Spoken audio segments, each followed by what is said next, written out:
అందరికీ నమస్కారం. ఈరోజు 'మహల్లో కోకిల' కొనసాగింపు భాగం తెలుసుకుందాము. ఈ నవల రచయిత ప్రముఖ డైరెక్టర్ వంశీ గారు.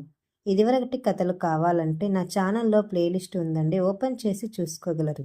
ఇక కథలోనికి వెళ్ళిపోదాం. సిరిసిరి మువ్వ కొన్నాళ్లకి శంకరాభరణం చిత్రాలు తెలుగుదేశంలో విడుదలై విజయం సాధించేసరికి సినిమా ఇండస్ట్రీ నిండా అలాంటి కథలే పుట్టడం మొదలెట్టాయి. ప్రతి కమర్షియల్ సినిమాలోనూ ఒక క్లాసికల్ డాన్స్ పెట్టేస్తున్నారు.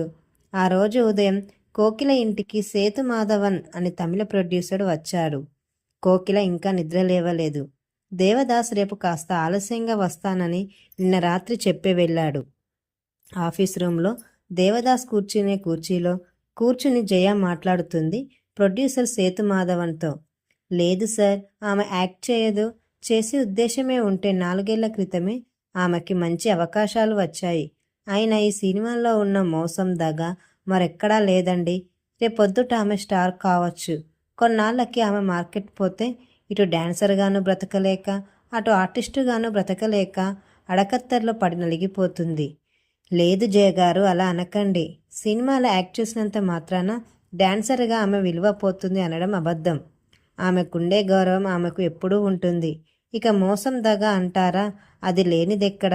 విచక్షణత, సౌమ్యత గల సేతుమాధవన్ ఇలా చెప్పాడు. మీరు ఎన్నైనా చెప్పండి, డాన్సర్గా మంచి పేరున్న ఆమె సినిమాల్లో నటించడం మంచిది కాదు. సినిమాల్లో కూడా ఆమె డాన్సర్ క్యారెక్టర్ వేస్తుంది. చాలా పవిత్రమైన పాత్ర అది అని సేతుమాధవన్ అంటారు. మీ సినిమా వరకు సరే, రేపు తక్కిన వాళ్ళు స్విమ్మింగ్ డ్రెస్ వేసుకొని స్నానం చేసే సీన్లో యాక్ట్ చేయమంటే చేయాలిగా. అది ఆమె అంగీకారాన్ని బట్టి ఉంటుంది. ఆమె కాదంటే ఎవరు బలవంతం చేస్తారు చెప్పండి? మరిప్పుడు ఆమె కాదంటే మీరు బలవంతం చేయడం లేదా? అలాగే మీరు పొరబడుతున్నారు జయ. ఆమె కాదంటే నేను చేసేదేం లేదు. కానీ అవునంటే ప్రేక్షకులకు ఒక మంచి సినిమాని అందించిన వాళ్ళం అవుతాం. నేను చెప్తున్నాను, ఆమె కాదనడం ఖాయం. దయచేసి వెళ్ళండి. మా డ్యాన్స్ ట్రూప్కి మంచి పేరు ప్రఖ్యాతలు ఏర్పడుతున్నాయి. మీరొచ్చి ఆమెను సినిమాల్లోకి లాగి మా గ్రూపుని విచ్ఛిన్నం చేయకండి. ఆమె రేపు సినిమాల్లో బిజీ అయితే గ్రూప్ అంతా విచ్ఛిన్నమై మాకు తిండి లేకుండా పోతుంది. దయచేసి వెళ్ళండి అంది జయ. అప్పుడే వచ్చిన దేవదాస్, దయచేసి మీరు నా సీట్లోంచి లేస్తారా అన్నాడు. దేవదాస్ వైపు మండే చూపుల్ని విసిరి లోనికెళ్ళిపోయింది జయ. సేతుమాధవన్ పలకరించాడు దేవదాస్. తన గురించి వివరించాడు సేతుమాధవన్. సార్, మీరు కోకిల గారితో మాట్లాడండి. ఆమె చెప్పిన దాన్ని బట్టే మీరు నిర్ణయించుకోవచ్చు అన్నాడు. అంతా విన్న దేవదాస్, ఆమె ఇప్పుడు లేస్తారా నమ్రతతో అడిగాడు. లేవవచ్చు అని దేవదాస్ చెప్పాడు. దయచేసి నేను మాట్లాడే ముందు మీరు కొంచెం మాట్లాడి నాకు కోఆపరేట్ చేయండి ప్లీజ్, ప్రాధేయపూర్వకంగా అడిగాడు సేతుమాధవన్. మీరు ఇంతగా ఎందుకు ఆమె కావాలని చూస్తున్నారో నాకు అర్థం కావడం లేదు. మీకు డాన్సర్ కావాల్సి వస్తే ఊళ్ళో ఎంతమంది లేరు? కూచిపూడి ఆర్ట్ అకాడమీకి వెళ్ళారా అడిగాడు దేవదాస్. అంతా అయ్యింది. డ్యాన్స్ అందరూ చేస్తారు. కానీ అందం, ఆ టీవీ, కోకిల గారిలో మూర్తి భవించడం వల్ల ఆమెనే కావాలని మా తాపత్రయం. కథ చాలా మంచిది, ఆమెకు కూడా తెలుసు అని అంటాడు. ఆమెకు తెలుసా అని దేవదాస్ నిర్గంతపోతూ అడిగాడు. అవును సార్, కోకిలకి తెలుసు. నరహరి అనే స్టిల్ ఫోటోగ్రాఫర్ని చంపిన కారణంగా ప్రస్తుతం జైల్లో ఉన్న పళని అనే అతని కథని మేం కొన్నాం. సేతుమాధవన్ చెప్పేది ఏమాత్రం అర్థం కాలేదు దేవదాస్కి. నరహరిని పళని చంపడం ఏమిటి, వీళ్ళు కొనడం ఏమిటి? ఆ కథ కోకిలకి తెలియడం అంత అయోమయంగా ఉంది. సేతుమాధవన్ నవ్వుతూ, మీరు ఇక్కడికి కొత్తగా వచ్చినట్టున్నారు. 4 ఏళ్ల క్రితం పత్రికల్లో విపరీతమైన సంచలనం సృష్టించిన సంఘటనలు కొన్ని ఉన్నాయి. అవన్నీ కోకిల కారణంగానే జరిగాయి అన్నాడు. సరే, మనం తర్వాత మాట్లాడుకుందాం. మీ ఫోన్ నెంబర్ ఇవ్వండి అని తీసుకొని సేతుమాధవన్ను పంపేసి హాల్లో కూర్చున్నాడు దేవదాస్. పేపర్ చదువుతూ కూర్చున్న జయ దేవదాస్ కేసి చాలా కోపంగా చూసింది. ఇంకోసారి కాఫీ తెచ్చిన పని మనిషిని అడిగాడు. రమణకుమారి ఎక్కడికెళ్ళింది అని. మార్కెట్కు అని కాఫీ కప్పు ఇచ్చేసి వెళ్ళిపోయిందా పని మనిషి. కాఫీ తాగి సిగరెట్ అంటించి, జయ, మీరు అర్జెంటుగా సినిమాల్లో నటించే అవకాశం వస్తే ఏం చేస్తారు అని అడిగాడు. చప్పుడొచ్చేలా పేపర్ని మడతపెట్టి టీపాయ్ మీద పడేసిన జయ అలా అడగడానికి వచ్చిన వాణ్ణి మెడబట్టుకుని బయటికి గెంటుతాను అంది. దేవదాసు నవ్వేస్తూ, మరైతే 5 ఏళ్ల క్రితం సినిమా రంగం తెలుగు తెర పత్రికల్లో సెక్సీగా మీ ఫోటోల్ని ఇంటర్వ్యూని వేయించుకున్నారు మీరు. మరి మీ ఉద్దేశం యాక్ట్ చేద్దామనేగా అనడంతో జయ ముఖంలో రక్తం చుక్కలేదు. కొంచెం కంగారు పడి, మీకెలా తెలుసు అంది. నేనిక్కడికి రాకపూర్వం చిన్న జర్నలిస్టులేండి, పత్రికలతో మంచి సంబంధాలున్నాయి నాకు. పాత పత్రికల్ని తిరగేస్తే మీ బొమ్మలు కనిపించాయి, కట్ చేసి దాచాను, మీకు కావాలంటే తెచ్చిస్తాను అని దేవదాస్ అన్నాడు. జయ అంది, తెలియని రోజుల్లో చేసిన తప్పులవి అని. అప్పటికి ఇప్పటికీ తెలిసిందేమిటి మీకు? చాలా ఉంది. అయినా మీకు చెప్పాల్సిన పని లేదు. మీరు నాకు చెప్పకుండానే నేను మీకు చెప్పగలను. అప్పటికి ఇప్పటికీ మీరు తెల్లిచాటు బిడ్డ. అమ్మ ఎలా ఆడిస్తుంటే అలా ఆడుతుంది బొమ్మ, అంతేగా. ఇవన్నీ నాకెలా తెలుసని కంగారు పడకండి. మనుషుల చరిత్రలు వెలికి తీయడం నా హాబీ. మిస్టర్ దేవదాస్, మీరు హద్దులు మీరుతున్నారు. నా పర్సనల్ విషయాల్లో జోక్యం చేసుకునే హక్కు మీకు లేదు. మరొకరి పర్సనల్ విషయాల్లో జోక్యం చేసుకునే హక్కు మీకు లేదు.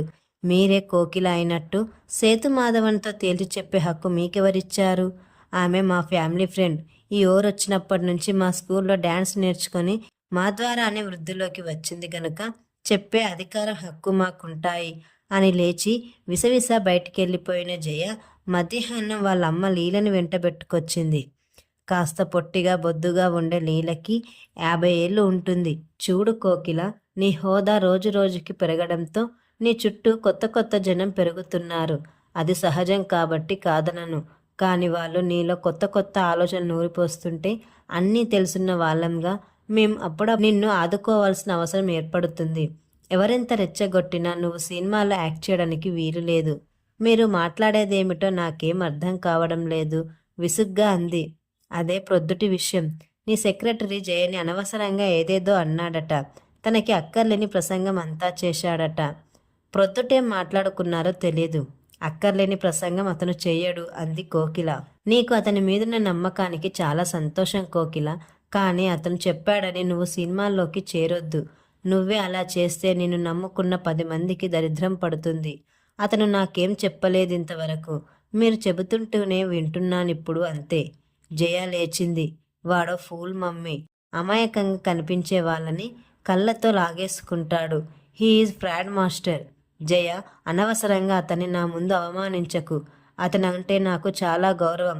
అతను ఫ్రాడ్ చేసే మనిషి కాదు ప్రశాంతంగా అంది కోకిల. లీల లేచింది. వెళ్తూ మరోసారి చెప్పింది. నువ్వు నా స్కూల్కొచ్చిన కొత్తలో జయ గురించి చెప్తూ ఒకసారి చెప్పాను. మళ్ళీ చెప్తున్నాను.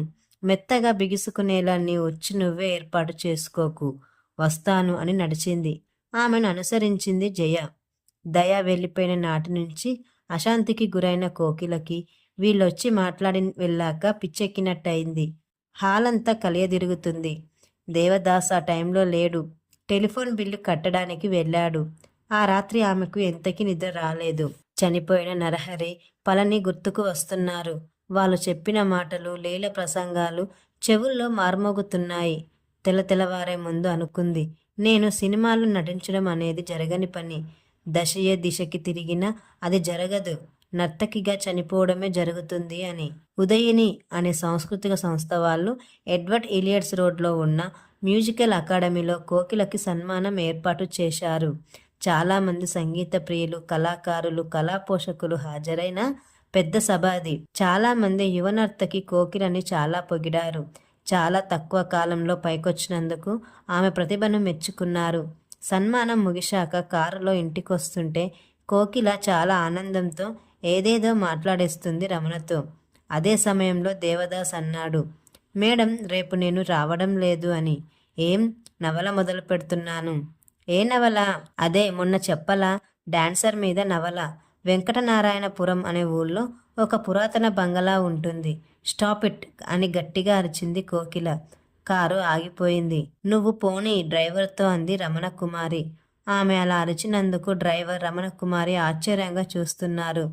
దేవదాస్ కోకిల ముఖం కోసి చూస్తున్నాడు. పెద్దగా అరవడం వల్ల ఆయాసంతో సీటు వెనక్కి జారగిల పడిపోయింది కోకిల.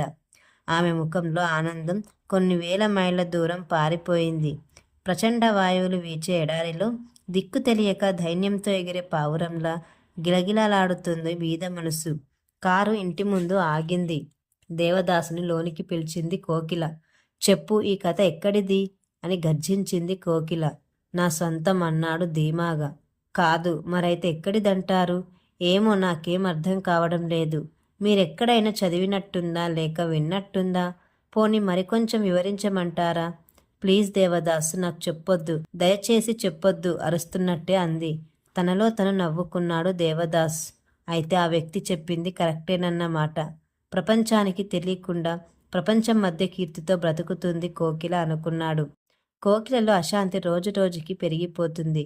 పూర్వంలా ఆమె హాయిగా ఆనందంగా గడపలేకపోతోంది. ఒక్కసారి దయను చూడాలని అనిపిస్తుంది.